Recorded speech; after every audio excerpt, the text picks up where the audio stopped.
Bismillahirrahmanirrahim. Assalamualaikum warahmatullahi wabarakatuh. Perkenalkan, nama saya Mila Fitri Adristi dengan NIM J1B02310110. Di sini saya akan mempresentasikan hasil kerja kelompok kami yang berjudul Mini Project Perencanaan Sistem PLTS Off-Grid untuk Pertanian Pakcoy Greenhouse. Oke, yang pertama di sini ada pendahuluan. Energi listrik memiliki peran penting dalam mendukung sistem budidaya pakcoy berbasis greenhouse, terutama pada penerapan teknologi hidroponik dan otomatis seperti pompa nutrisi, sensor lingkungan, sistem irigasi otomatis, serta pengendalian suhu dan kelembapan.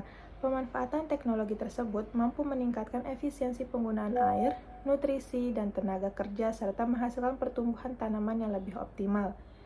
Namun, ketergantungan terhadap listrik konvensional dapat menjadi kendala saat terjadi gangguan pasokan energi, sehingga diperlukan sumber energi alternatif yang lebih mandiri dan berkelanjutan. Salah satu solusi yang dapat diterapkan pada sistem pembangkit listrik tenaga surya off-grid untuk memenuhi kebutuhan energi perangkat greenhouse.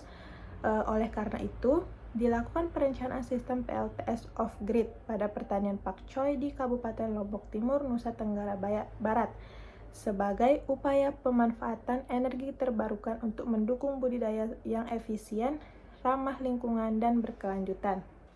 Oke, lanjut. Yang kedua ada tujuan perancangan. Di sini ada 4 tujuan. Yang pertama yaitu menentukan kebutuhan energi listrik sistem.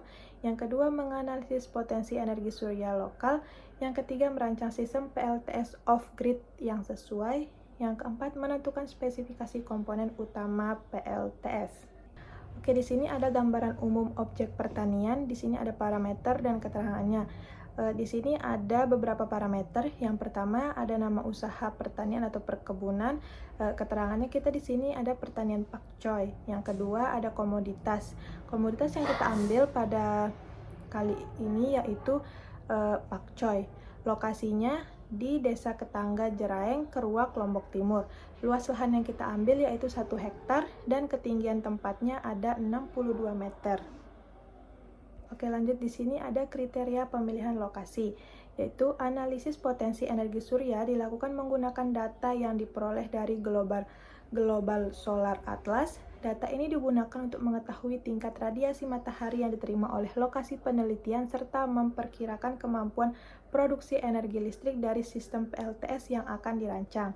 Parameter utama yang digunakan dalam analisis meliputi Global Horizontal Irradiational, Direction Normal Irradiation, Diffusi Horizontal Irradiation, Global Tilted Irradiation, serta PV Out Specific.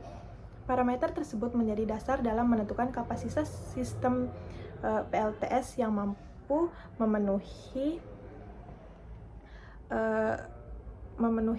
persyaratan tersebut. Oke, lanjut. Di sini ada cara penentuan sudut kemiringan atau tilt angle. Analisis potensi energi surya dilakukan menggunakan data yang diperoleh dari Global Solar Atlas. Data ini digunakan untuk mengetahui tingkat radiasi matahari yang diterima lokasi penelitian serta memperkirakan kemampuan produksi energi listrik dari sistem PLTS yang akan dirancang. Oke, di sini ada evaluasi lokasi. Potensi energi suryanya persyaratannya itu tinggi, hasil evaluasinya itu memenuhi. Area pemasangan terbuka, hasil evaluasinya itu memenuhi. Topografi relatif datar, hasil evaluasinya itu memenuhi. Akses lokasi mudah dijangkau, hasil evaluasinya itu memenuhi. Dekat dengan beban, ya.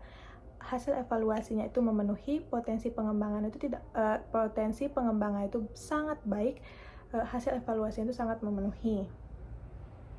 Oke, di sini ada identifikasi beban listrik. Di sini kita ada menggunakan 5 alat. Yang pertama ada pompa air, kipas ventilasi, perangkat komunikasi Wi-Fi atau router, sensor suhu dan kelembapan, dan yang terakhir microcontroller ESP32. Yang pertama di sini ada pompa air. Jumlah yang kita gunakan di situ ada 2. Untuk daya per unitnya kita menggunakan 1500. Jadi total dayanya itu ada 3000. Lama operasionalnya itu selama 6 jam. Energi hariannya berarti 18.000. Yang kedua ada kipas ventilasi. Jumlah unit yang kita pakai di sini ada 8. Daya per unitnya itu 1000 100. Total dayanya itu ada 8.800. Lama operasionalnya itu selama 8 jam. Perangkat komunikasi atau WiFi kita cuma memakai 1 unit. Daya per unitnya itu ada 6. Total dayanya itu ada 6. Lama waktu operasional di situ 24 jam. Yang keempat ada sensor suhu dan kelembapan. Di sini jumlah yang kita pakai ada 4. Daya per unit itu 0,004. Total daya dari keempat unit tersebut ada 0,016 dan lama waktu operasionalnya itu 24 jam. Yang terakhir ada microcontroller ESP32. Kita cuma memakai 1 unit dengan daya per unitnya itu 0,8. Total dayanya itu 0,8 dan lama operasionalnya itu 24 jam. Oke, di sini ada total kebutuhan energi. Di sini ada 3 parameter yang digunakan. Yang pertama ada total energi beban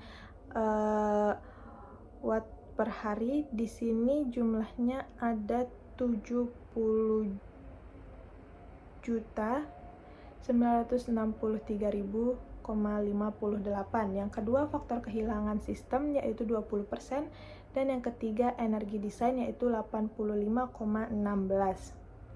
Oke, di sini ada konsep perencanaan sistem. Komponen utama dari sistem ini meliputi panel surya, solar charge controller atau SCC, ada baterai, inverter, dan pompa irigasi. Cahaya matahari yang diterima oleh panel surya diubah menjadi listrik arus searah atau DC, lalu diantar oleh SCC sebelum disimpan dalam baterai. Energi dari baterai kemudian digunakan untuk menjalankan pompa melalui inverter. Oke, di sini ada rencana instalasi dan tata letak layout sistemnya.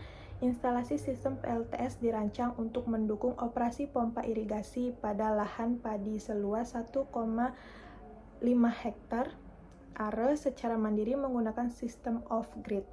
Tata letak komponen dirancang agar jarak antara panel surya, baterai, inverter, dan pompa dapat diminimalkan sehingga rugi daya pada kabel dapat dikurangi. Selain itu, penempatan komponen juga mempertimbangkan kemudahan akses saat proses pemeliharaan dan pemeriksaan sistem. Oke, di sini ada tata letak komponen sistem. Di sini ada komponen panel surya, lokasi penempatannya itu area terbuka dekat lahan. SCC MPPT yaitu ada di box control, baterai di box control, inverter di box control, greenhouse yaitu di greenhouse, grounding system yaitu area sekitar panel dan box control. Penentuan luas area panel surya. Di sini ada 5 parameter. Yang pertama ada luas satu panel yaitu 2,58 meter kuadrat. Yang kedua ada jumlah panel yaitu ada 33 unit dan yang ketiga ada luas total panel yaitu 85,14 meter kuadrat. Faktor ruang ada 25% dan luas area instalasi yaitu 16,13 meter kuadrat. Yang terakhir ada kesimpulan. Berdasarkan hasil perancangan sistem pembangkit listrik tenaga surya atau PLTS untuk greenhouse Pak Choi seluas 1 hektar diperoleh kebutuhan energi listrik harian sebesar 70.963.584 watt per hari atau setara dengan 70,96 kilowatt per hari.